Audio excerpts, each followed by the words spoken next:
Salutare internet și bine v-am regăsit pe canalul nostru de YouTube. De la sisteme de gaming light, să spunem așa, sau mai bine spus gaming de buget, mergem mai departe către telefoane mobile. În căutarea de telefoane mobile și să văd ce a mai apărut pe piață, am dat de ceva interesant. Sau cel puțin mie mi se pare interesant și o să vă zic imediat de ce. Este vorba despre Xiaomi Redmi Go.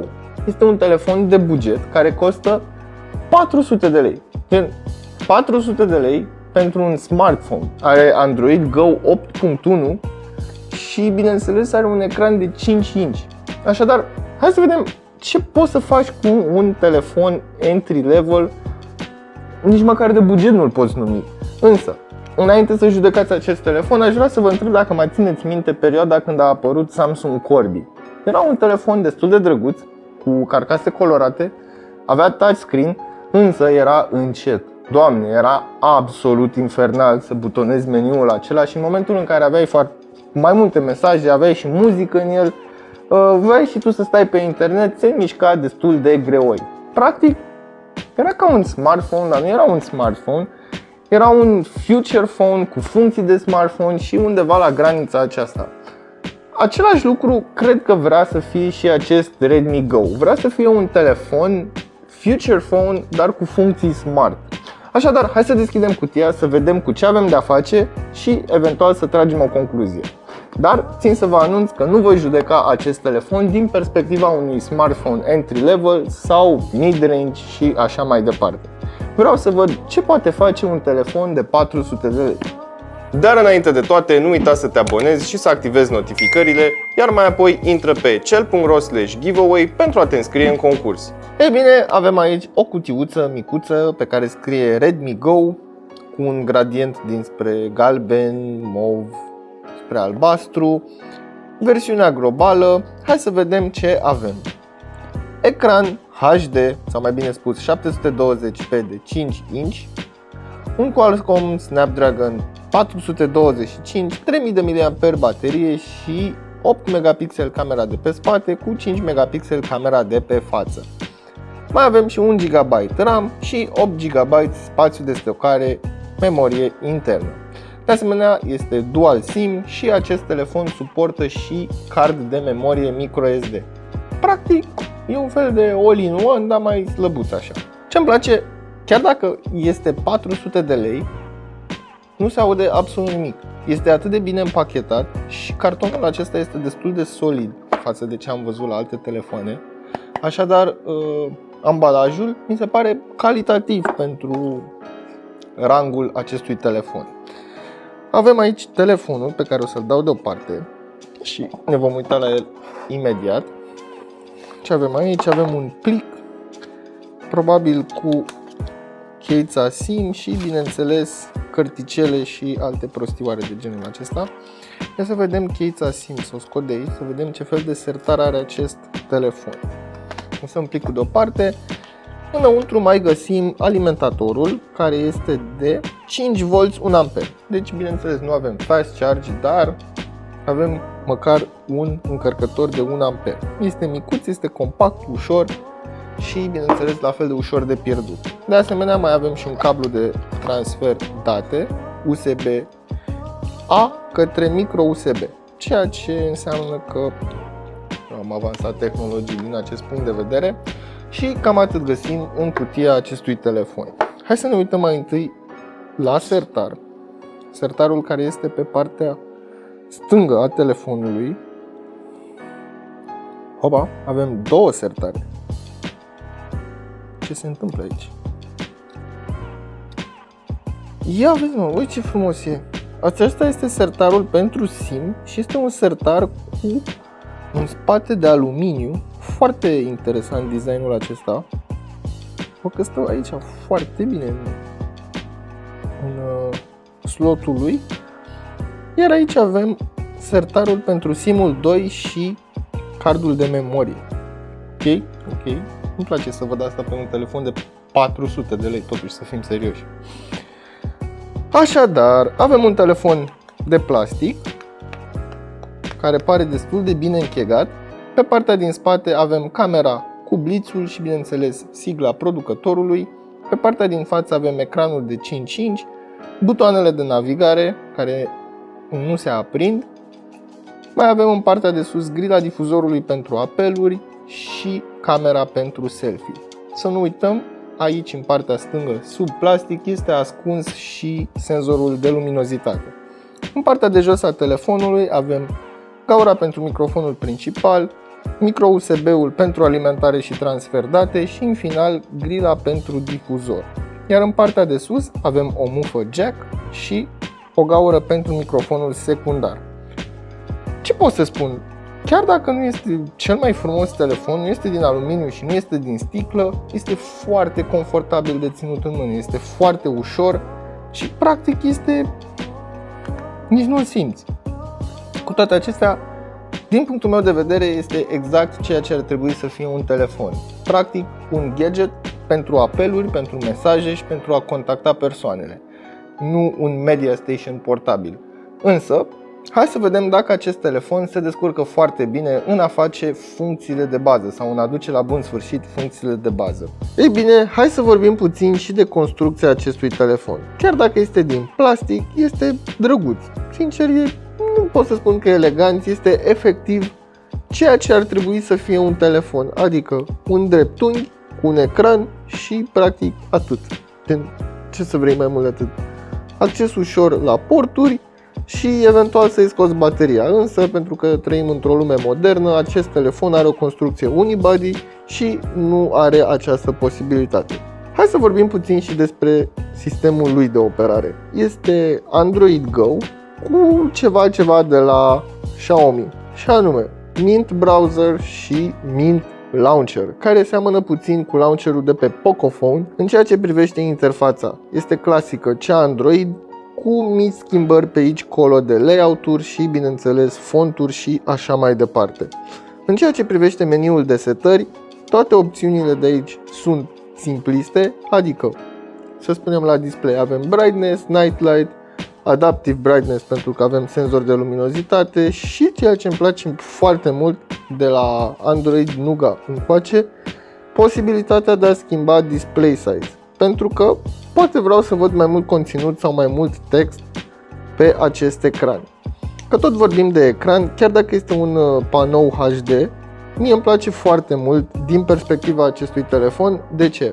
Pentru că inclusiv textul subțire și mic se vede clar și este lizibil, este foarte ușor de citit și nu ai problemă în momentul în care să spunem că ai vrea să citești un articol de pe browser. Mai avem și Cleaner, aici avem așa Google Go, YouTube Go, Gmail Go, Go Assistant și Maps Go. Practic sunt niște aplicații foarte light care, spre de exemplu Maps Go. Maps Go se deschide într-un browser, practic e un fel de versiune web a hărților îmbrăcat așa frumos într-un browser și spune This app is running in Chrome. Ok, got it. Dar dacă deschizi Chrome-ul, avem pur și simplu o versiune de Chrome care, ei bine, dacă deschizi mai multe taburi, probabil o să se miște destul de încetișor. Dar telefonul acesta nu este făcut pentru viteză, este făcut pentru a fi utilizat ca un telefon. Adică pornești aplicația de apeluri, ai format un număr, ai apelat pe cineva și cu asta basta, ai închis, l-ai băgat în buzunar și ai uitat că e acolo.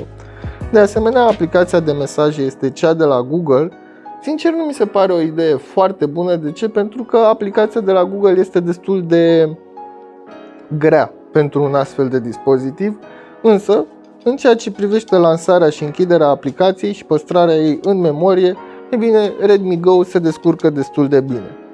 Deci, funcțiile de bază, din punctul meu de vedere, sunt îndeplinite cu succes. Luminozitatea, în schimb, nu este extraordinar de mare, dar ecranul este destul de puternic și este vizibil și pe timp de zi, chiar dacă bate soarele direct în ecran, cu siguranță te vei descurca să vezi textul de pe acesta.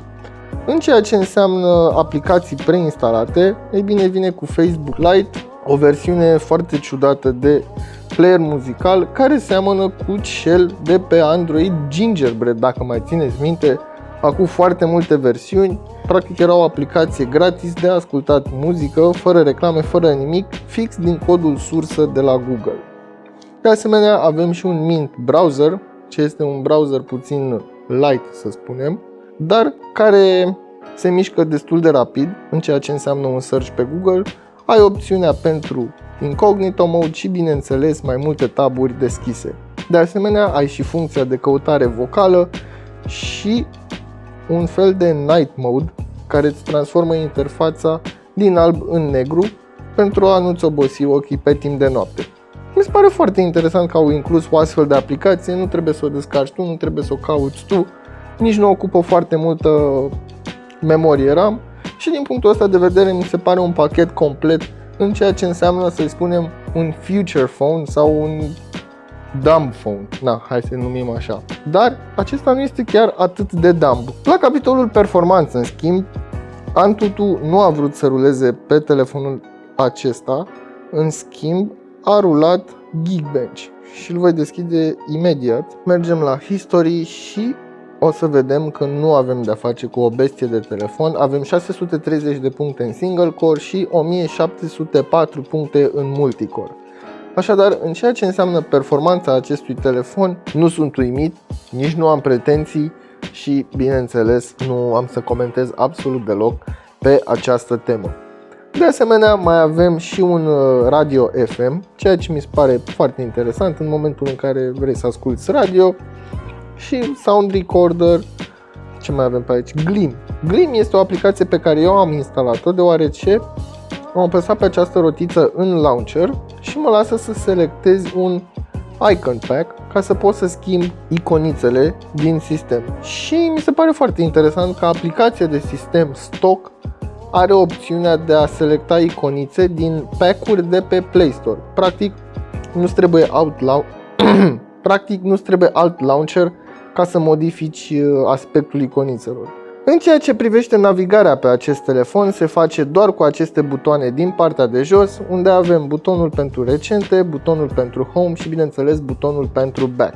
Telefonul vibrează când accesezi aceste butoane și această vibrație poate fi activată sau dezactivată. Și că tot vorbeam de vibrație, ei bine, este un telefon destul de simplist, dar vibrația nu este atât de agresivă ca pe alte telefoane din această gamă. Înainte de a merge mai departe, haideți să ne uităm puțin și la aplicația de cameră. O să deschidem și putem observa că arată aproximativ exact ca și celelalte telefoane de la Xiaomi. Avem modul video, modul foto, modul square și, bineînțeles, manual. Ceea ce mă surprinde foarte mult. De ce? Pentru că pot să selectez white balance-ul cu setări predefinite sau în grad de Kelvin. De asemenea, pot face focusul manual și shutter speed-ul îl pot selecta, iar aici am opțiunea pentru a selecta ISO de la 100 până la 3200 și, bineînțeles, auto. Așadar, Samsung, nu ai absolut nicio scuză, pentru că pe seria ta de telefoane A și J nu există funcția manuală la cameră. Deci dacă un telefon de 400 de lei poate să facă asta cu siguranță și acele telefoane pot face asta, însă, bineînțeles, este doar o strategie de marketing. În ceea ce privește interfața, aici avem butonul de selfie. Shutter speed-ul este destul de rapid pentru această cameră. Avem o rezoluție de 8 megapixeli și hai să ne uităm aici în cameră să vedem ce setări avem. Save location, camera sounds, pocket mode, show grid lines, picture quality high. Ok. Sunt setări absolut basic. Hai să ne uităm și în modul video. 1080 pe 30 de cadre pe secundă. Aceasta este rezoluția la care filmează acest telefon. Avem anti-banding pe care îl putem da pe 50-60 de Hz sau auto.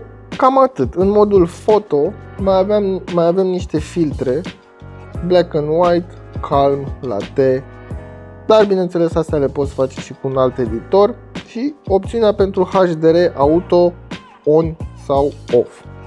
Așadar, este un telefon foarte simplist cu niște funcții basic și prin funcția basic mă refer inclusiv la faptul că te lasă să controlezi manual camera. Din punctul meu de vedere, multe telefoane ar trebui să aibă această opțiune. Ei bine, înainte de a vorbi despre acest telefon și a trage niște concluzii, hai să vorbim puțin despre aceste telefoane în mod general. Și anume, de ce există astfel de telefoane pe piață? Adică telefoane sub nivelul entry level. Ei bine, acestea sunt făcute să fie acceptabile ca preț și bineînțeles foarte accesibile, nu pentru piața noastră, ci pentru piețele din țările care nu sunt așa de dezvoltate. Gândește-te așa, în Africa există țări unde tehnologia n-a ajuns, nici electricitatea n-a ajuns și bineînțeles nici măcar apa curentă. Așadar, oamenii aceia nu-și permit astfel de dispozitive. Gândește că nu-și permit nici măcar un J2. De ce spun acest lucru? Căutam niște informații pe un site și la secțiunea de forum, sau mai bine spus pe forumul site-ului aceluia, am găsit un comentariu dat de cineva spunând că și-a cheltuit economiile pe un an de zile pentru a achiziționa un J2. Ceea ce mi se pare destul de, nici nu știu să zic, wow, adică noi chiar stăm foarte bine din acest punct de vedere. Așadar, n-am să judec acest telefon din perspectiva performanței sau din perspectiva capabilităților lui. Din punctul meu de vedere, funcțiile de bază, precum apeluri și SMS-uri, le face cu brio și pe lângă asta mai ai un ecran color, ai un ecran de 5 inch, ai un design unibody făcut din plastic, ceea ce mi se pare un avantaj. De ce? Pentru că în momentul în care l-ai scăpat pe jos, nu ai o sticlă care să se spargă și ai doar un plastic care, în cel mai rău caz, are o zgaibă acolo și na, îl dai cu pila sau îl bagi în buzunar și se tocește în timp. Din punctul meu de vedere, faptul că am două SIM-uri și inclusiv slot pentru cardul microSD, pot să le folosesc pe toate trei. Ce mai am mufă jack, pot să ascult muzică, este un feature phone sau mai bine spus este un dumb phone cu funcții smart. Are inclusiv capabilitatea să downloadezi diverse aplicații de pe Play Store, dar el vine preinstalate cu aplicații Lite. Așadar, este făcut să se miște cât de cât rapid pentru 8 GB spațiu de stocare și 1 GB de RAM. Probabil ați văzut că am sărit și peste secțiunea de gaming, pentru că mare gaming pe acest telefon nu poți să faci, în afară de, știu și eu, biluțe și, sincer să fiu, Candy Crush Saga e un pic cam mult pentru acest telefon. O alternativă directă a acestui telefon ar fi Nokia 1 și Nokia 2 și mai nou Nokia 1 Plus. Acestea fiind spuse, eu am fost Dragoș, acesta a fost Xiaomi Redmi Go, un telefon mai mult decât accesibil și, bineînțeles, un telefon care are o cu totul altă țintă decât piața noastră și, bineînțeles, ideea noastră despre telefoane mobile. Până data viitoare, nu uita să verifici descrierea pentru linkuri utile, prețuri actualizate și, bineînțeles, linkuri către alte telefoane mobile, dar și către acesta, care, de ce nu, este o alegere foarte bună pentru seniori sau pentru persoane care nu dau doi bani pe tehnologie, dar vor un device la care să asculte muzică, eventual un WhatsApp, eventual un Facebook și chestii de genul acesta foarte light. Salut!